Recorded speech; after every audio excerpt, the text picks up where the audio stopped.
Ako po si Jesse Villanueva. Ang trabaho ko po ay isang pest control technician sa Julan Pest Control Company. Monday to Saturday po may pasok. So bago ho ako pumasok, kailangan pakainin ko muna yung mga kalapate.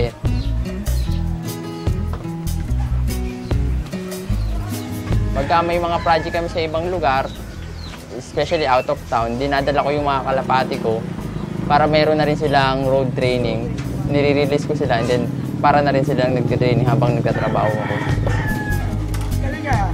Kailan lang kaya champion ka? Kailan naman champion na naman?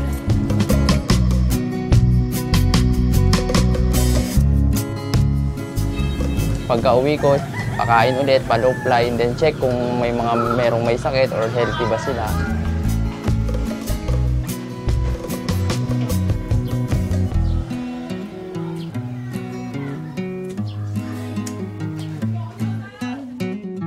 Magandang umaga sa lahat, sa ating mga kalapatid. Ako po si Jesse Villanueva, isang pigeon fancier. Nag-start akong magkalapati kasi bata pa lang ako, hilig ko na to eh. Ano lang, ala-alaga lang, street fight. Then meron akong naging kaibigan na in siya sa pagkakarera, member siya ng club. So yun, engganyo akong sumali. Dati kasi pagkakalapati ko, kalapati lang, alaga lang. Eh, ang inaanong ng mama ko, sabi niya, ba't hindi ka sumali sa mga club races, magpa-member ka sa mga club para magkaroon ng saysay yung pagkakalapati mo. So yun, sinubukan ko. Then, nung unang sali ko, hindi naman naging maganda yung resulta. Pero, hindi pa rin ako nag-give up eh. Minotivate ko yung sarili ko na isang araw kakayanin ko rin makipagsabayan at manalo yun. EPFC, tsaka PPBC, yun ang mga nilalaroan kong club ngayon. May time na biglang unang sali ko, yun, nanalo ako ng first overall champion doon.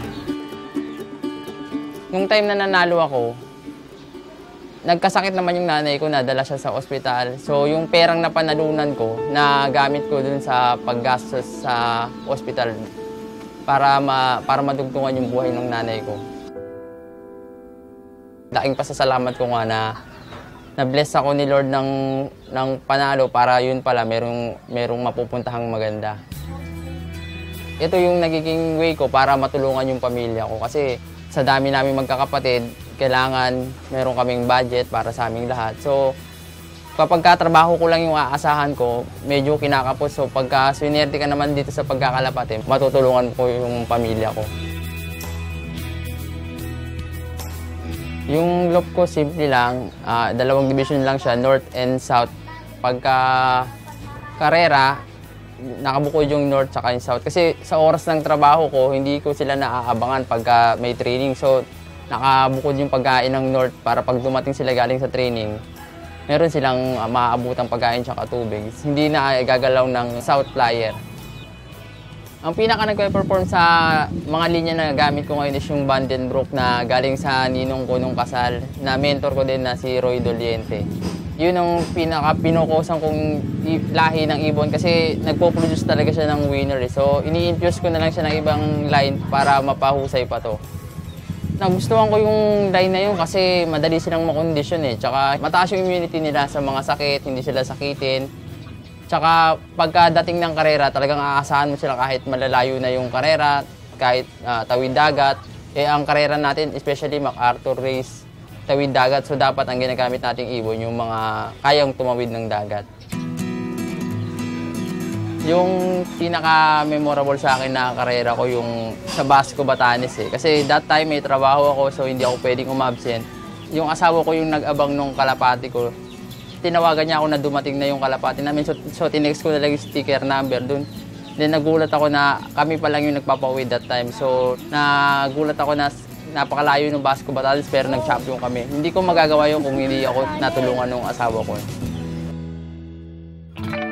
Very thankful ako kasi pakiramdam ko mas napapahusay ko yung pagkakalapati ko kapag natutulungan ako ng asawa ko. Kasi iba yung pakiramdam na may nakasuporta sa iyo eh. Na naiintindihan ka sa pagkakalapati mo. Kagaya ko, may busy ako sa trabaho. Nabibigay ko lang 70% na focus sa pagkakalapati. Pero yung asawa ko na yung nagbibigay ng 30%. So 100% pa rin talaga yung pag-aalaga namin sa mga kalapati namin. Kahit na may trabaho ako. Napakabuti niyang asawa. Kasi po, kahit po nag-aalaga siya ng kalapate, nandoon po yung balance ng oras niya para sa mga ibon at para sa akin. Yung ibon, itong nagiging bonding time namin. Pag pauwi na siya, dito kami pumupunta para maglinis, magpakain, ibon. Sa pagdating sa pamilya na talagang nandoon siya, nakasuporta. Kaya andun ako nakasuporta para sa hilig niya. Kasi nakikita ko naman na nakakatulong yun sa amin. Ang naging impluwensya sa akin ng pagkakalapate yung naging mas close ka ako sa family ko, sa asawa ko, tsaka naging mas focus ako sa trabaho kasi iniisip ko na pagka hindi ako nagtrabaho, umabsent ako, tatamad-tamad ako, wala akong maibibigay na patuka tsaka wala akong maibibiling vitamins sa mga ibon ko. So yun, mas namomotivate akong magtrabaho.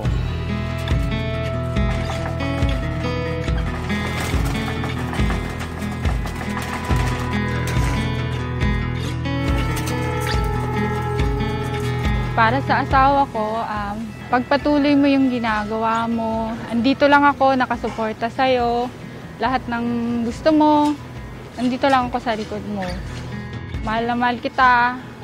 Lahat ng gusto mong aabutan natin ng magkasama. Ang mga plano ko sa susunod na pagkakalapati ko is yung magkaroon ng sariling bahay at ipagawa ng maayos na loop yung mga kalapati ko. Sa tingin ko, madali ko itong makakamit kapag nandyan lagi nakasuporta ang asawa ko. So, sa asawa ko, salamat sa suporta mo. Kaya natin to. Tiyaga at pagmamahal lang sa mga alaga natin.